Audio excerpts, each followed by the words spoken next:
예수님은 이 세상에서 여러 가지 많은 표적을 행하셨습니다.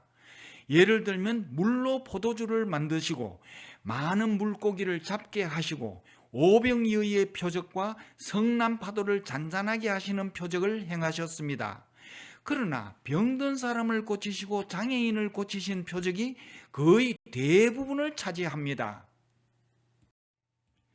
성경에서 예수님이 병든 사람을 고치신 것을 읽고 병에 걸린 많은 사람들이 자기의 병도 고쳐주시기를 간절히 기도합니다. 그러나 예수님은 질병을 고쳐주시기 위해 오신 것이 아닙니다. 예수님이 여러 가지 표적을 행하신 이유는 각각 다릅니다. 이 영상에서는 예수님이 질병과 장애인을 고치신 이유를 주로 살펴보겠습니다. 이것을 설명하기 위해 구약은 예수님의 그림자라는 골로새서 2장 16, 17절의 말씀과 견지망월이라는 말을 먼저 소개하겠습니다.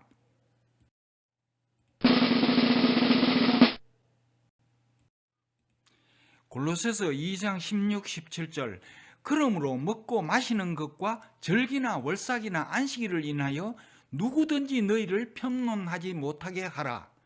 이것들은 장래일의 그림자이나 몸은 그리스도의 것이니라.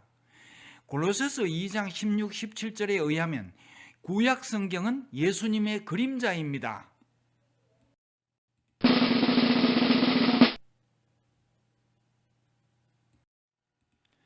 앞의 사진에서 손은 보이지 않고 나무에 비친 손의 그림자만 보입니다.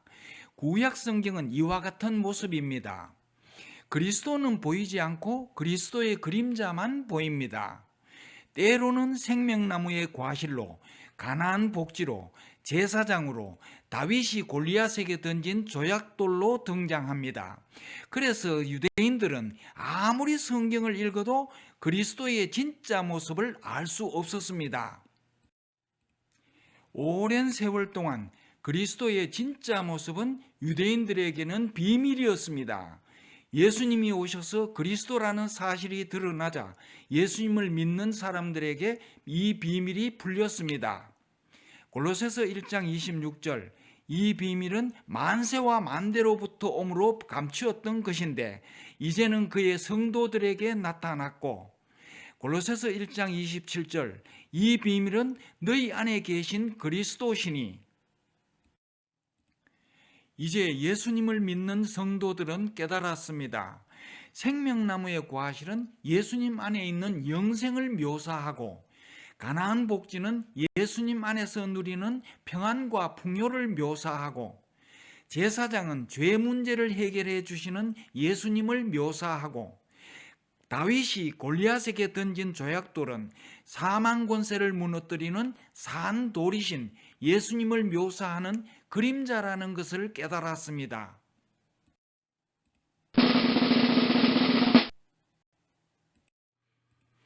손가락으로 달을 가리키면서 달을 보라고 하면 달을 보지 않고 손가락을 쳐다보는 것을 견지망월이라고 합니다. 골로새서 2장 16, 17절에서 예수님과 예수님의 그림자인 구약 성경을 분리하면 견지망월이 됩니다. 구약 성경을 읽을 때 견지망월하면 예수님을 정확하게 알 수 없습니다.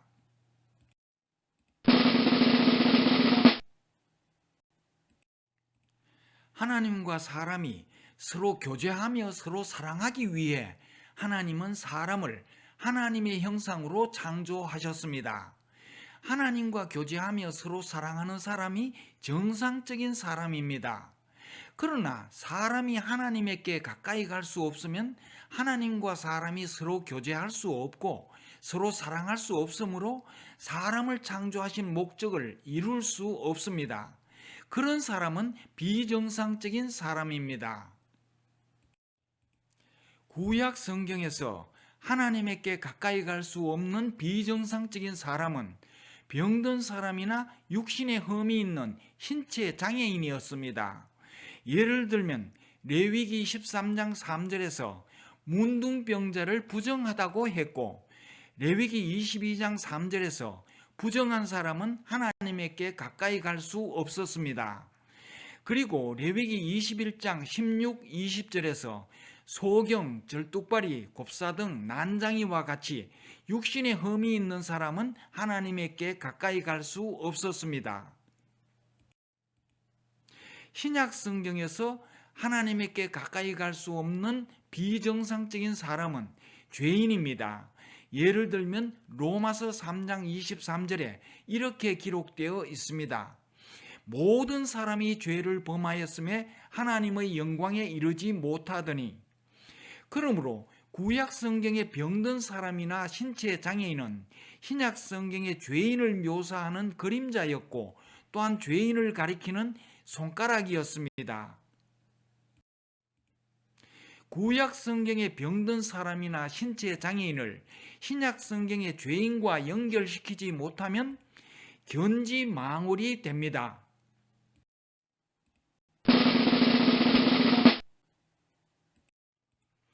누가복음 5장 31, 32절 건강한 자에게는 의원이 쓸데없고 병든 자에게라야 쓸데있나니 내가 의인을 부르러 온 것이 아니요 죄인을 불러 회개시키러 왔노라.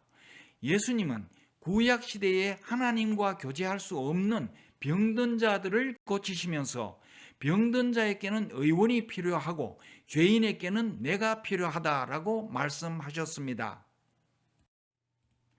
예수님은 구약 시대에 하나님과 교제할 수 없는 병든 자를 고쳐서 비정상적인 사람을 정상적인 사람으로 회복시키듯이 신약 시대에 하나님과 교제할 수 없는 죄인을 불러 회개시켜서 비정상적인 사람을 정상적인 사람으로 회복시키기 위해 오셨습니다.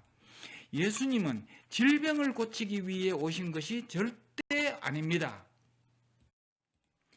마태복음 11장 2절 3절에서 세례 요한이 제자들을 보내어 예수님에게 우리가 기다리는 그리스도가 당신입니까? 라고 질문했습니다. 예수님은 그렇다, 내가 그리스도이다 라고 대답하시지 않고 자신이 구약 성경에서 예언한 그리스도라는 것을 4절 5절에서 이렇게 증명하셨습니다. 너희가 가서 듣고 보는 것을 요한에게 고하되 소경이 보며 안전뱅이가 걸으며 문둥이가 깨끗함을 받으며 귀머거리가 들으며 죽은 자가 살아나며 가난한 자에게 복음이 전파된다 하라 라고 예수님은 대답하셨습니다. 많은 병든 자와 장애인을 고치신 것은 손가락이었고 손가락이 가리키는 달은 구약 성경에서 예언하신 그리스도였습니다. 예수님이 많은 병든 자와 장애인을 고치신 것은 하나님께 가까이 갈 수 없는 비정상적인 사람을 정상적인 사람으로 회복시키듯이 하나님께 가까이 갈 수 없는 죄인을 의인으로 회복시키는 그리스도이심을 증명하신 것입니다. 예수님은 돌아가시기 전까지 사람들에게 자신이 그리스도이심을 증명하기 위해 많은 병든 자와 장애인을 고치셨습니다. 그러나 부활하신 후에는 병든 자와 장애인을 고치신 기록은 없습니다. 그 이유는 부활하심으로 그리스도이심을 증명하는 일이 완료되었기 때문입니다. 예수님이 표적을 행하신 목적은 다음과 같습니다. 요한복음 20장 30, 31절 예수께서 제자들 앞에서 이 책에 기록되지 아니한 다른 표적도 많이 행하셨으나 오직 이것을 기록함은 너희로 예수께서 하나님의 아들 그리스도이심을 믿게 하려 하며 또 너희로 믿고 그 이름을 힘입어 생명을 얻게 하려 함이니라. 예수님은 두 가지 목적을 위해 표적을 행하셨습니다. 첫째, 예수님이 그리스도임을 증명하기 위해 병든 자와 장애인들을 고치셨습니다. 둘째, 사람들이 예수님을 믿고 영생을 얻을 수 있도록 그 외 여러 가지 표적을 행하셨습니다. 치유 은사를 찾아다니는 병든 자에게는 크게 실망스럽겠지만 예수님이 오신 목적은 질병을 고치기 위해 오신 것이 아닙니다. 한 가지 질병이 낫는다 하더라도 또 다른 질병에 걸리고 언젠가 반드시 죽어야 합니다. 예수님은 언젠가는 반드시 죽어야 할 죄인에게 신의 생명을 주시고 신의 나라로 인도하시기 위해 오셨습니다. 구약 성경과 예수님의 관계를 모르면 견지망울이 됩니다.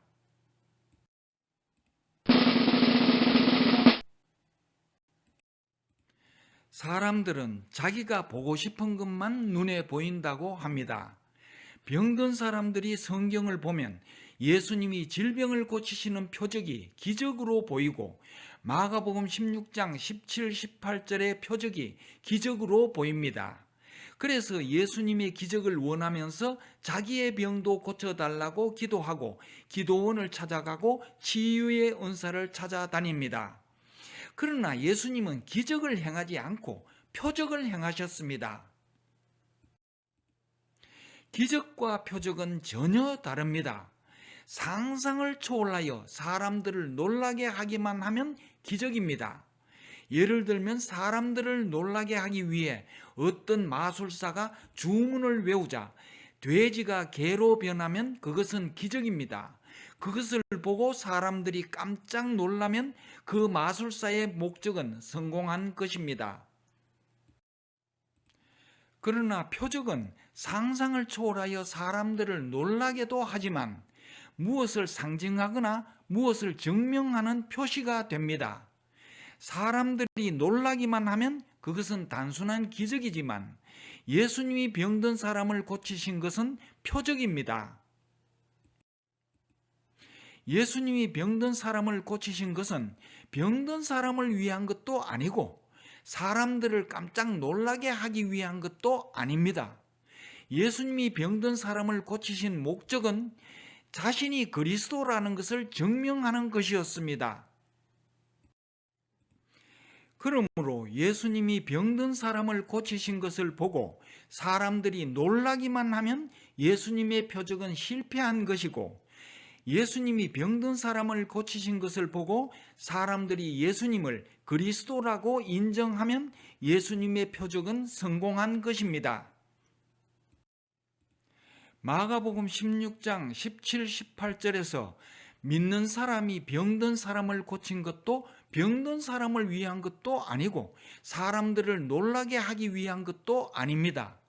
복음을 전하면 하나님과 교제할 수 없는 죄인이 하나님과 교제하는 의인이 될 수 있다고 증명하는 것이 목적이었습니다. 참고 영상은 초대교회의 표적입니다. 표적을 기적으로 착각하면 그것이 바로 견지망울입니다. 예수님이 행하신 표적도 역할이 끝나고 유효기간이 지났으며 마가복음 16장 17, 18절의 표적도 역할이 끝나고 유효기간이 지났습니다. 골로새서 2장 16, 17절에서 안식일의 주인이 되시는 예수님이 오신 후에는 안식일의 역할이 끝났기 때문에 안식일에 구속될 필요가 없듯이 표적의 역할이 끝났기 때문에 표적을 추종할 필요가 전혀 없고 추종해도 표적이 일어나지 않습니다. 그렇다면 우리는 병든 자를 위해 기도할 필요가 전혀 없을까요? 절대 아닙니다. 우리에게 닥치는 어떤 일이나 사건 해결을 위해 기도하듯이 병든 사람을 위해 반드시 기도할 필요가 있습니다. 그러나 어떤 치유 은사나 어떤 기도원을 찾아다녀도 초대교회와 같은 보편적인 표적은 절대로 일어나지 않습니다. 왜냐하면 표적의 역할이 끝나고 유효기간이 지났기 때문입니다. 우리는 병든 사람을 위해 기도할 필요는 있지만 병을 치료하기 위해 기도원에 가지 말고 병원에 가야 합니다. 예수님도 누가복음 5장 31절에서 병든 자에게는 의원이 필요하다고 하셨습니다. 그러므로 배가 고픈 사람은 식당으로 가야 하고 병든 사람은 병원에 가야 합니다. 예수님 당시에도 의원이 있었고 지금 우리에게는 각각 전문 분야의 병원이 있습니다. 로마 제국의 유적지에 가면 로마 제국의 영웅 호걸들은 한 사람도 만날 수 없고 오직 폐허가 된 문명의 흔적만 남아 있습니다. 영웅 호걸들은 모두 죽었고 로마 제국은 망했기 때문입니다. 지금은 사람들이 돈을 벌기 위해 로마 병정의 갑옷을 입고 관광객들과 사진을 찍고 진품일 가능성이 전혀 없는 로마 시대 동전을 싸게 팔면서 관광객을 유혹하고 있습니다. 이와 마찬가지로 예수님과 초대교회 성도들이 행했던 표적들은 이미 오래전에 역할이 끝나고 유효기간이 지나갔습니다. 그래서 어떤 표적은 로마 제국의 영웅호걸처럼 완전히 사라졌고 어떤 표적은 로마 제국 유적지의 폐허처럼 흔적만 남아 있지만 값싼 로마 시대의 동전처럼 진품일 가능성이 전혀 없는 표적은 지푸라기라도 잡으려는 절박한 사람들을 유혹하고 있습니다.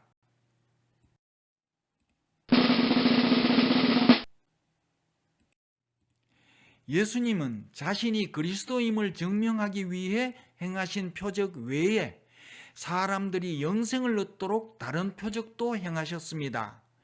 물로 포도주를 만드신 것은 최후의 만찬에서 말씀하셨듯이 십자가에서 언약의 피를 흘리실 것을 보여주신 표적이었고, 오병이어의 표적을 행하신 것은 최후의 만찬에서 말씀하셨듯이 예수님이 하늘에서 온 떡이라는 것을 보여주신 표적이었습니다.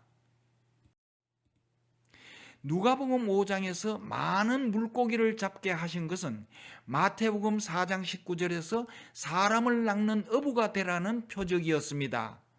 그러나 성남 파도를 잔잔하게 하신 것은 설명이 너무 길고 복잡하기 때문에 하나님의 첫 명령과 예수님의 마지막 명령이라는 영상에서 살펴보겠습니다.